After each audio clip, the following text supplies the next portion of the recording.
And now I give the floor to the representative of the Russian Federation. Madam President, we wish to thank Janine Hennis-Plasschaert for her useful briefing.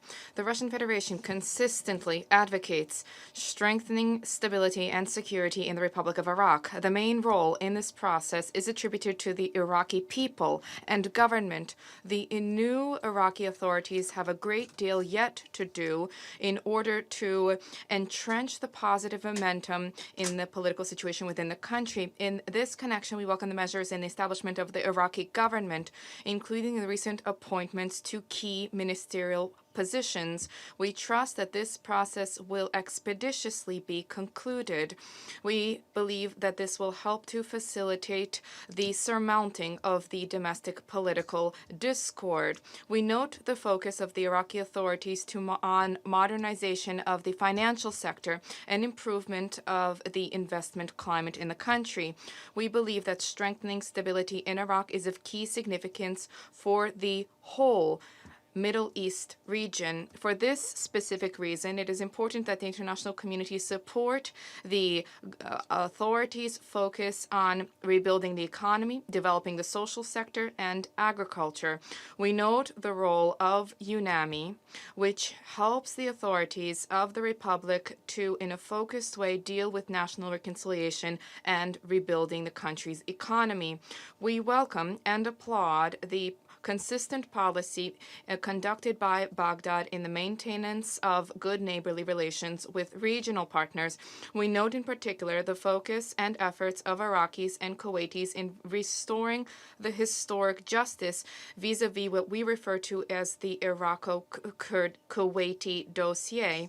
We note the importance of consistent efforts in settling the differences amongst the various ethnic and faith-based groups in Iraq, and the importance of bolstering the unity of the Iraqi people and integrity of the state. In this connection, we hail the ongoing dialogue to establish a mutual understanding between Baghdad and Erbil. We believe that further improvements of these relations will help Iraq strengthen security. This is all the more true given that security challenges persist. We are keen to see an elimination of the threats posed by ISIL and terrorism overall. The way to effectively tackle this challenge is through the broadest possible coordination in counterterrorism efforts.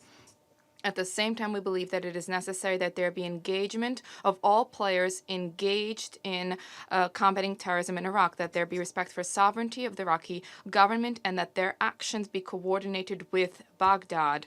This needs to align with the stated aim, namely to combat terrorism and to help the Iraqi government stabilize the situation. We are closely following the process of strengthening the Iraqi armed forces, including integration of the popular mobilization units to deliver on security in the country. The Russian Federation will continue to do everything possible to support the Iraqi government's efforts to restore control over all territories seized by ISIL, as well as to ensure the unity, sovereignty, and territorial integrity of Iraq. At the same time, we cannot but be troubled by the negative impact of escalation in the Persian Gulf region on the process of achievement of inter-Iraqi agreement. Attempts to drag the country into a contrived confrontation between around the Islamic Republic of Iran is counterproductive, and it destabilizes further the already tenuous situation in the country.